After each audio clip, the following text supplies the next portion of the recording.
गोष्ट तयार करणे हेच असं काम असतं आणि त्या कामी तुमचा सगळ्यांचा हातभार मला हवा आहे आणि तो तुम्ही द्यावा अशी इच्छा अशी विनंती. पहिल्यांदा सयाजी शिंदेसोबत उल्लेख पण केला आहे. हो, आणि सयादादाबरोबर काम करणं म्हणजे किती किती गोष्टी शिकायला मिळणं. म्हणजे मराठीमध्ये ती एक परंपरा आहे की सगळेच आमचे ज्येष्ठ लोक काहीतरी एक त्यांच्या पायाशी बसून शिकण्याची एक परंपरा आहे. माणसं नवीन येणारी पिढी अतिशय आदराने आणि चांगल्या पद्धतीने काहीतरी शिकत राहते. आता सयाजी शिंदेचं पडद्यावरचं काम, वैयक्तिक आयुष्य, त्याच्यामध्ये ते अंगीकारत असलेली माणसं जोडायची कला किंवा झाडं लावायची कला, तर ह्या सगळ्याच गोष्टी अनेक गुण आहेत सयाजी शिंदेचे, ते घेण्यासारखे. आणि म्हणजे सलगीमध्ये आरे तुरे दादा म्हणण्या इतकी मला भाग्य लाभलं, आम्ही त्यांच्या इतके जवळ. आणि मी नंतरही त्यांच्याबरोबर एक चित्रपट केला, त्यामुळे माझी शिकवणी जरा पक्की झाली, पुढे पण नंतर सहवास लाभला. तर फारच मजा येते. आणि आज आपल्याला कदाचित माहीत नाही, पण साऊथला सयाजीरावांचा एक मोठा ध्वज फडकतो आहे आणि ते एकदम म्हणजे जोरदार आहेत. त्यांनी तिकडे जाऊन तो सगळा दक्षिण दिग्विजय केलेला आहे. तर अभिनयाच्या विभिन्न शैली, म्हणजे आता दक्षिणेत काम करत असताना मीही काम केलेलं आहे, तर तिथे वेगळ्या पद्धतीने थोडंसं अभिनयाची अपेक्षा वेगळी असते, मराठीमध्ये काम करताना वेगळं असतं. तर ह्या सगळ्याचं अतिशय उत्तम भान असलेला आणि समाजाला काय हवंय की समाजामध्ये फिरून निस्वार्थीपणाने काही काम उभं करून असं हे केलेला माणूस आहे. त्यामुळे शिक्षकच आहे तो खऱ्या अर्थाने. पण शिक्षण क्षेत्रात तुम्ही फास्टर फेरी पण केला, त्यातली भूमिका वेगळी होती. भूमिका हो, त्याच्यामध्ये खलं होतो. आता नायकाची भूमिका दिली यांनी. आणि पण एकूणात गंमत तीच आहे, म्हणजे शिक्षण क्षेत्रावरती आम्ही तेव्हापासून बोलतोच आहोत आणि त्याच्यामध्ये काय काय सुधारणा घडत राहतात. पण आमूलाग्र बदल व्हायला कदाचित आता ही न्यू एज्युकेशन पॉलिसी आली आहे, त्याच्याद्वारे काही कदाचित बदल घडतील किंवा काय. पण बदल ही सातत्यानं घडणारी प्रक्रिया असली पाहिजे. त्याच्यासाठी समाजाच्या सगळ्या विचार करणाऱ्या घटकांनी दबाव टाकत राहायला पाहिजे, त्या टीका करत राहिली पाहिजे. तर आम्ही लोकशाही म्हणून, राष्ट्र म्हणून पुढे पुढे जाऊ, सक्षम होऊ. आणि त्या कामी मग फक्त सुशिक्षितांचा आणि सभ्य बोलणाऱ्यांचाच काय म्हणतात अंतर्भाव आहे अशातला भाग नाही. तर आम्ही सगळे पावटे सुद्धा याच्यात बरोबर घेतले की का नाही, आम्ही त्यांना सुद्धा काही आव्हान करणार, त्यांना त्यांचे प्रबोधन करणार, अशा अर्थानं काही वेगळं मांडू पाहणारा हा चित्रपट आहे. So that's it. आणि तो त्या 11 तारखेला रिलीज होणार आहे सगळीकडे, सर्वदूर पहा. आणि तुम्ही ट्रेलर पाहिलाच असेल मॅम, पण आवडला का? हो, आवडला आहे की नाही? हा, आवडला सर. नाही इथे जाऊ दे, त्यांनी बघितलं असेल की आम्ही इथे भरपूर आवडला ना. हो, सगळ्यांना पाठवलं, फॉरवर्ड वगैरे करून टाका ते काय जे काय पोस्ट पीस खरंच म्हणजे ते आवश्यक आहे. आणि हा म्हणजे काय आहे की काहीतरी एक मस्त मजेशीर कंटेंट पाहायला मिळणार आहे बाबा, असं एक प्रॉमिस लोकांना जर झालं तर मग ती येतात आणि ती पाहतात. गिरीश दादा, बरेच चित्रपट आपले मराठी चित्रपट बघतोय आपण की आठवडाभर किंवा खूप कमी दिवस थिएटरमध्ये असतो. आता एवढी मेहनत केली आहे आणि चित्रपट आता फायनली प्रदर्शित होतो. सो काय अपेक्षा आहे तुम्हाला ह्या चित्रपटात? काय मराठी प्रेक्षकांनी, आपण जसं आता मराठी बोलणं हा आपला निर्णय आहे की आपण समजा एकमेकांना भेटलो तर आपण डायरेक्ट थेट इंग्रजीमध्ये बोलू लागतो का किंवा हिंदीत बोलतो का? नाही ना, आपण मराठीत बोलायला लागतो.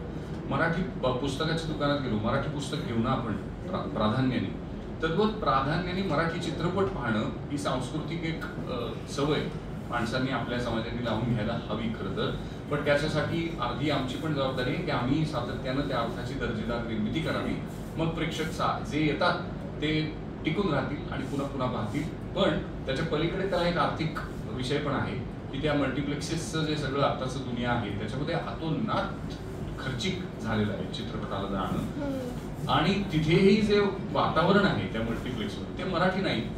तर तिथे तुम्हाला ते सामोसा विकत घेताना इंग्रजीच बोलू का काय असं दडपण येतं किंवा तो माणूस किंवा ती ताई पण तिथली, नाहीतर अन्यथा दडपून म्हणजे टाकते तुम्हाला.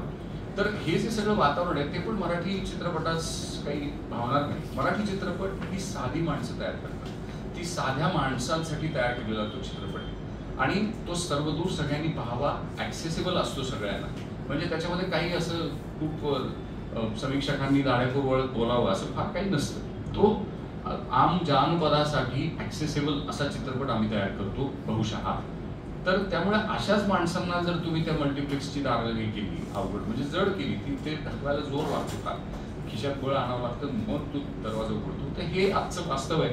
हा एक भाग झाला. पण त्याच्या पलीकडे मी म्हणलं तसं की तरीही मराठी माणसानं निश्चय केला आणि प्राधान्यानं मराठी चित्रपट पाहायचं ठरवलं, तर मला असं वाटतं की मग एकमेकांना खांद्यावर हात टाकून आधार दिल्यासारखं होईल. मग ती गुढी उभारता येईल, दही अंडी फोडता येईल, जे काय करता येईल. तर हे समूहाने एकमेकांना रेसिप्रोकल पद्धतीने सहाय्यभूत ठरणं हे फार गरजेचं आहे. आम्ही अशा जेव्हा चर्चा येतात तेव्हा नेहमी इतर समाजांची दुहाई देतो की गुजराती माणसं बघा ती कशी व्यवसायामध्ये एकमेकांना हे करतात वगैरे. पण आमच्या बाबतीत जेव्हा वेळ येते तेव्हा आम्ही परस्परांविषयी तेवढं आदरभाव दाखवत नाही का, असा प्रश्न एक असतो पडतो. तर तशी आमची आत्ताची अपेक्षा आहे आणि त्याच्या बदल्यात आम्ही हे वारंवार प्रयत्न करतच असतो की जबाबदारीने निर्मिती करावी. वावडूक काहीतरी उगाच भांडवल मिळालंय म्हणून काहीतरी करा असं करत नाही. म्हणजे बहुतेक जण ते करत नाही. तर असं आहे. त्यामुळे मंडळींना आवाहन की यावं तरी प्रेमाने. मराठी चित्रपटाच्या प्रमोशनला पण कमी पडतो ना?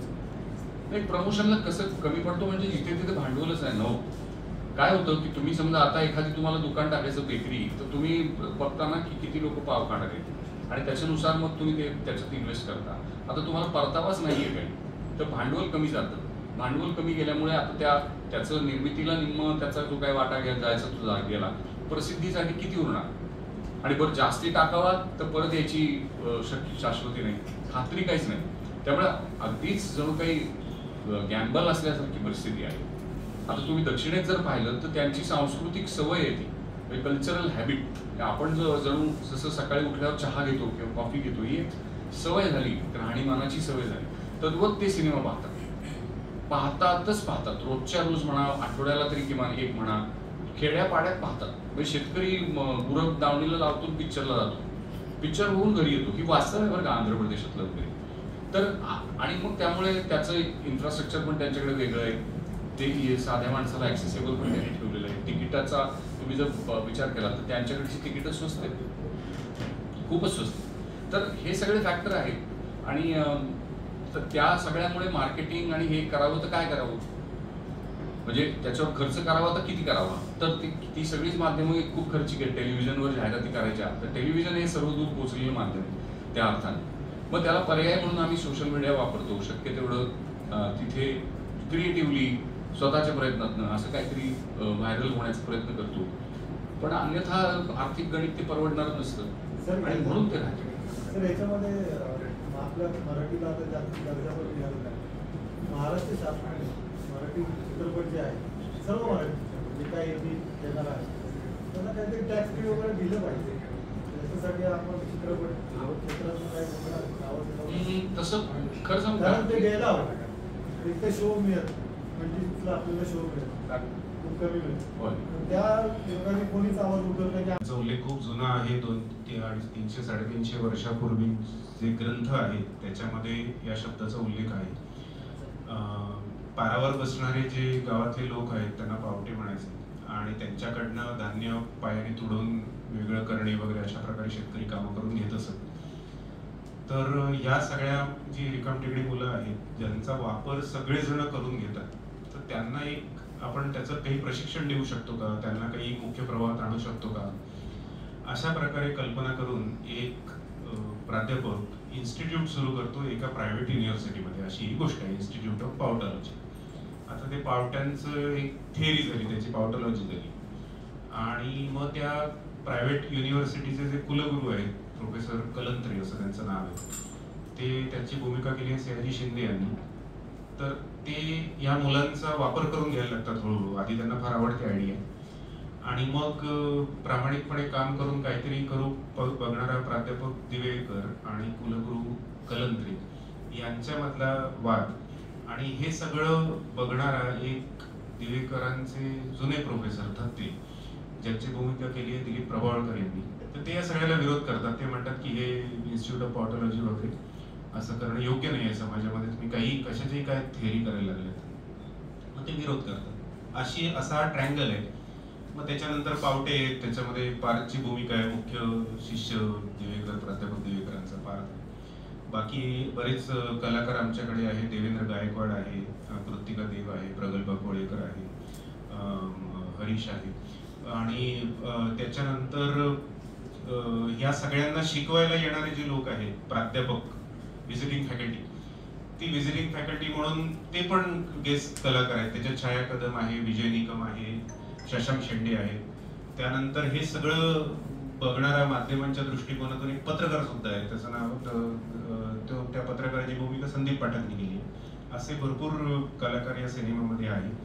आणि एक मनापासून प्रयोग, आम्ही वेगळ्या प्रकारे प्रयोग असा की ह्या चित्रपटाची निर्मिती पण आम्ही केली आहे. मी आणि नेहा गुप्ता, त्या आज नाही आहेत, त्यांनी केलेली आहे. सागरी त्याच्यामध्ये आहे. तर आम्ही काही व्यावसायिक निर्माते नाही, आमच्याकडे काही पैसे आहेत माहीत नाही. तुमच्यापैकी बरेच जण आम्हाला ओळखतात, मी अनेकांना ओळखतो. तर आपण सगळे काम करून पैसे मिळणारे लोक असतो, आपण पैसे लावून पैसे मिळणारे लोक नसतो. तर तसेच आपण सगळे आहोत.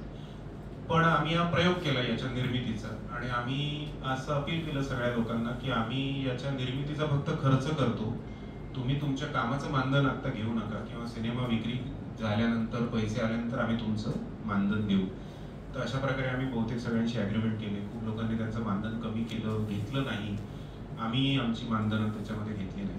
त्याच्यामुळे थोडंसं आटोक्यात हा सिनेमाचं बजेट राहू शकलं. अदरवाईज याच्यामध्ये जवळजवळ 150च्या आसपास 135 कलाकार आहेत कास्ट केलेले. एवढं सगळं शक्य नव्हतं. या सिनेमाचं अजून एक वेगळेपण म्हणजे 2 तुमचे पत्रकार मित्र बांधव, शब्द बरोबर आहे ना, सध्याच्या काळात शब्द वापरताना भीती वाटते.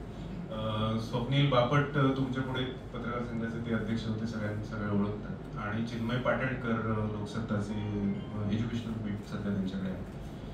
त्या दोघांची भूमिका या सिनेमामध्ये महत्वाची भूमिका आहे. ती पण तुम्हाला याच्यामध्ये दिसेल. पत्रकाराचीच भूमिका आहे, फक्त एरवी ते जी भूमिका करत नाही ती वेगळी पत्रकाराची भूमिका अशी त्याच्यामध्ये आहे.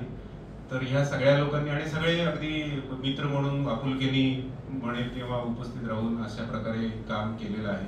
यांनाही मानधन आम्ही दिलेलं नाही, या दोघांनी पत्रकारांना देणार पण नाही असं सांगितलं आहे. तर मैत्री खातर ही सगळी मंडळी आली. हा सिनेमा तयार झाल्यानंतर लॉकडाऊन आलं.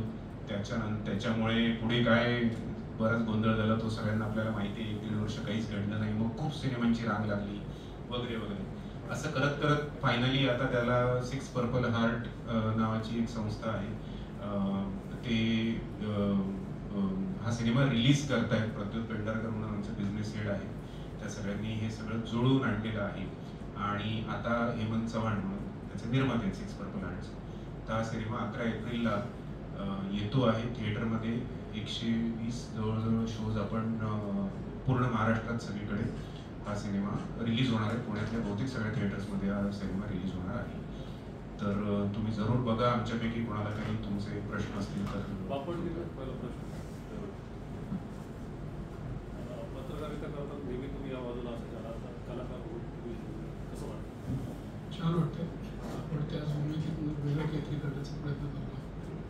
आणि मित्र म्हणून जर संधी दिली तरी ती फार महत्त्वाची असते. कॅमेऱ्यापुढे खूप वर्ष मी काम करतो. मोठ्या पडद्याच्या कॅमेऱ्यासमोर पहिल्यांदाच आलो, त्यामुळे त्यासाठी असं भूमिका सोपी वाटली पत्रकारिता कलाकार? पत्रकारितेची सोपी. कलाकार म्हणून भयंकर अवघड आहे. आणि मी फार कॅज्युअली सुरुवातीलाही झालं होतं असं की मित्र म्हणूनच काम करायचं आहे. तर गेलो, डायलॉग म्हटलं जे काही असेल ते. डबिंगच्या वेळी कळलं की डायलॉग म्हणणं किती अवघड असतं. अजिबात ते सोपं नाही आहे. आपल्या पत्रकारितेची भूमिका अत्यंत उत्तम असते. सो काय चित्रपट आहे? जसं की तुम्ही सांगितलं की एक इन्स्टिट्यूट आहे आणि मग त्याला विरोध होतो आणि एकूण सगळं की रिकामटेकड्या लोकांना नेमकं सांगायचं काय आहे यातून? याच्यातून जे सांगायचं ते सिनेमात सांगितलंय. तर अशी विनंती आहे की तुम्ही प्लीज तो सिनेमा बघा, सगळ्यांना एनकरेज करा.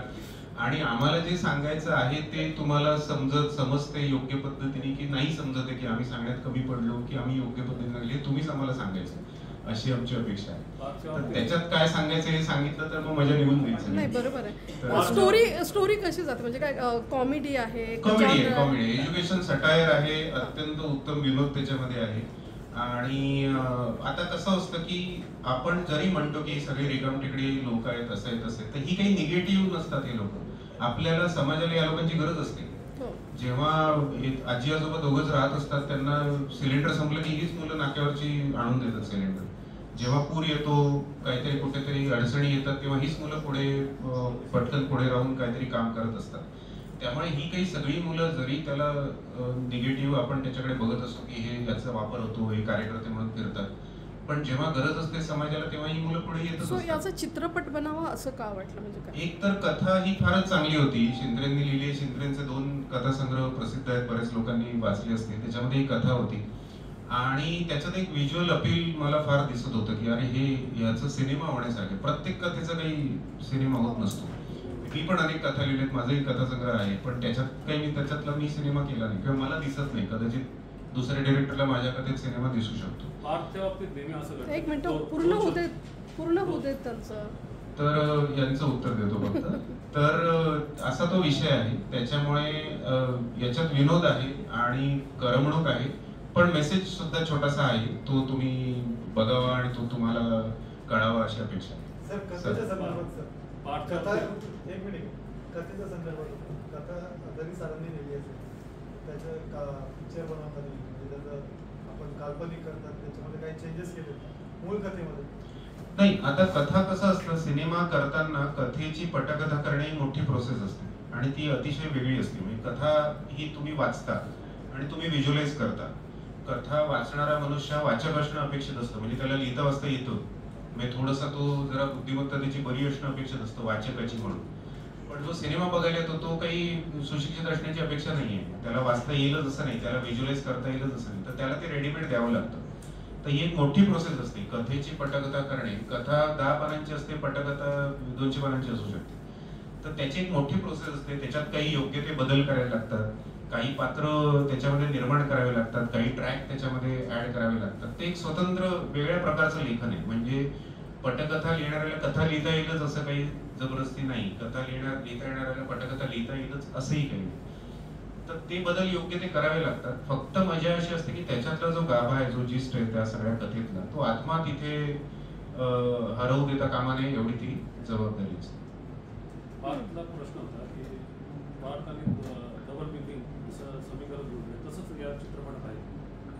नाही, या चित्रपटात तसं नाही, पण हे वाटणं खूप साहजिक आहे. कारण माझं ह्यातलं जे म्हणले सर जसं की तो पावट्याच आहे याच्यामध्ये सुद्धा. तर त्याच्यात वरून बघितल्यावर असं वाटत होतं की याच्यात काही वेगळं तसं नाही की हे आधी पण केलेलं आहे. पण या चित्रपटात गंमत तीच आहे की गोष्ट जी आहे किंवा त्याचं झालेलं स्क्रीन प्ले पण जो आहे तर ते खूप इन्स्पायरिंग टेक्स्ट आहे. म्हणजे ते फक्त या मजा बघा आणि जा असं नसून त्याच्या आत अंडरकरंट्स खूप आहेत, वेगवेगळ्या गोष्टींना टच केलं आहे. सो मला जे कॅरेक्टर मिळालं याच्यामध्ये अंशा नावाचा पावट्याचं, तर तो पण नुसताच पावटा नाहीये. म्हणजे तुम्ही म्हणता जसं की बाकीचे जे मी केलेत कॅरेक्टर्स, तर त्यांच्या संहितेची किंवा त्या कॅरेक्टरची जी डिमांड होती ती फक्त काळ्या चिट्ट्या आणि तेवढ्यापुरती होती आणि जे मला वाटतं मी द्यायचा प्रयत्न त्याच्यात पूर्ण केला. वेळेस ह्याच्यामध्ये ते होतंच, पण त्याच्या आतमध्ये पण कॉम्प्लेक्सिटीज बऱ्याच होत्या की अशा जशा ज्या प्रकारचे पावटे आपण आता म्हणलो, तर त्यांना जर डिसिजन मेकिंग दिलं कुठलं काही करायला, काही सेन्सिटिव्ह विषयाबद्दल काही त्यांना जर डिसिजन घ्यायचं असेल तर त्यांचं डोकं कसं वर्क होतं आणि ते कसं ते सगळं हँडल करतील. तर हे करणं थोडं ट्रिकी होतं. म्हणजे मला त्याचा अभ्यास करून ते करावं लागलं. सो मला वाटतं की हे जास्त अभ्यासपूर्ण केलेलं पात्र आहे त्यातल्या त्यात बाकी कम्पॅरेटिव्हली. सो त्यामुळे मला असं वाटतं की ते प्रेक्षकांना पण बघायला थोडं वेगळं नक्कीच मिळेल काहीतरी. ही भूमिका पार पडताना चॅलेंजिंग असं कुठलं क्षण आहे? सयाजी सर, गिरीश सर आणि मी असा एक सीन होता. तर तो असा खूप चॅलेंजिंग, म्हणजे तिथे मी नर्वस झालेलो बराच. आणि आमच्या तिघांचाच सीन होता, डायलॉग चालू होते आणि तो थोडासा म्हणजे सिनेमा बघितल्यावर तुम्हाला तो लक्षात येईल, तो थोडा हिटअप झालेला असा मुवमेंट असते ती. तर तिथे मला आठवतंय की ते दोघं टेबलच्या 2 बाजूंना आणि मी मध्ये उभा असतो. तर तिथे माझा ओएस काय एक शॉट चालू होता आणि प्रसाद सरांनी येऊन मला सांगितलं की तुझा पण म्हणजे ह्या दोघांचं शूट झाल्यानंतर तुझं घ्यायचं का. तर मला कळालं की काय आपलं चुकतं. म्हटलं नाही मी करतो आणि मी थोडं वेळ घेऊन ते केलं, पण तो चॅलेंजिंग सीन होता. सर तुम्हाला प्रश्न होता, तुमची कथा आता पिक्चराइज होणे, चित्रपट येतो, कसं वाटतं सर? कथा लेखक म्हणून जर विचार केला कोणत्याही कथालेखकाला ही अतिशय आनंदाची गोष्ट असते की कथेत तो जे काही सांगू पाहत होता ते कित्येक प्रमाणात वर्धित म्हणजे ॲम्प्लिफाय होऊन ऑडियन्सेसपर्यंत पोहोचतंय. माझ्या पुस्तकात ती कथा एका ठिकाणी पुस्तक प्रकाशित झालं ती कथा पोटून तिथेच राहते. आज चित्रपटाच्या रूपाने ती वर्धित म्हणजे ॲम्प्लिफाय होऊन तो मेसेज अनेक लोकांपर्यंत आज पोहोचतोय. महाराष्ट्रात 120 ठिकाणी ते प्रदर्शित होतोय. ही नक्कीच आनंदाची गोष्ट आहे.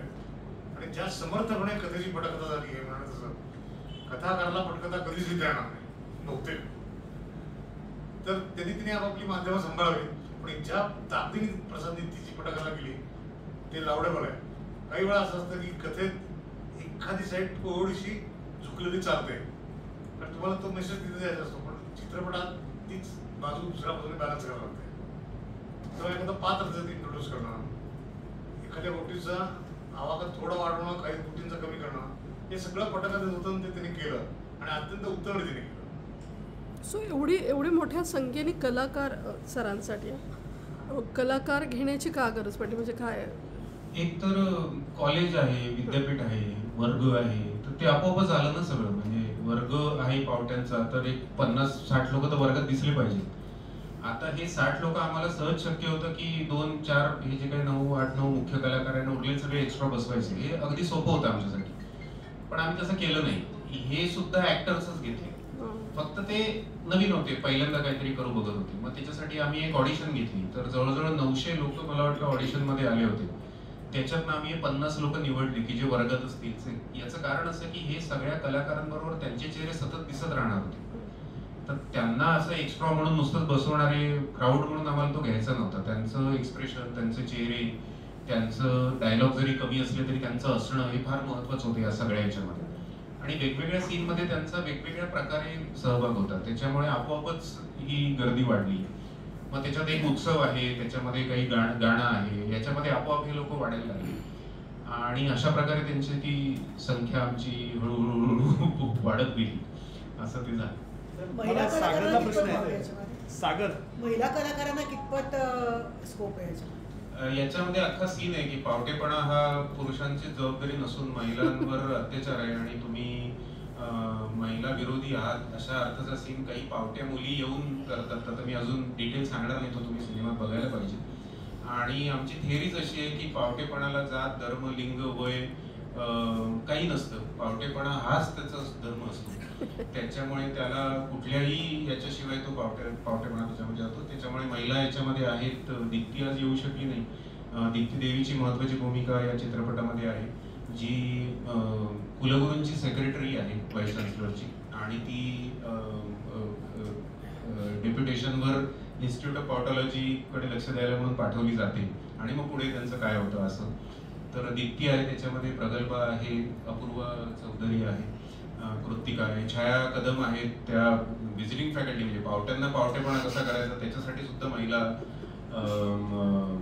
प्राध्यापिका असा आहे. त्याच्यामुळे पुरेसं प्रतिनिधित्व महिलांना आहे. एकूण किती गाणी आहेत सर? 3 गाणी आहेत. सर एक पोस्टरवर दिलीप प्रभाकरांना असं बोर्डवर दाखवत आहे, काय कारण? ते आता ते आर्टिस्टिक इम्प्रेशन आहे, त्यांची पोझिशन सिनेमात अशीच आहे कारण ते उपोषणाला बसलेत, त्यांचं वय झाले, त्याच्यामुळे ते अधूनमधून आडवे पण पडतात. म्हणजे आता उपोषणाला 24 तास म्हणून बसल्यावर काही मांडी घालून बसणार नाही. तर ही पोज आम्हाला आवडली आणि ते कलाकाराचं इम्प्रेशन चांगलं दिसतंय असं वाटलं आम्हाला, त्याच्यामुळे ठेवलंय.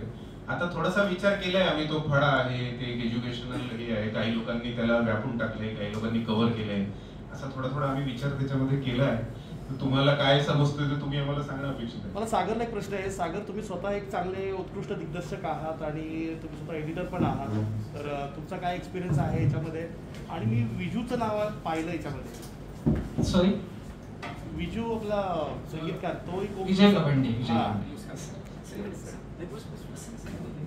हां, सो काय एक्सपिरियन्स आहे आणि या सगळ्या काय गोष्टी आहेत? म्हणजे ऍक्च्युली सिनेमाविषयी आता खूप दिवस झाले सगळं बोलून झालेलं आहे आणि थोडंसं आम्ही थोडा वेगळ्या प्रोसेसबद्दल सांगतो की का पावटॉलॉजी आम्हाला करावंसं वाटतं.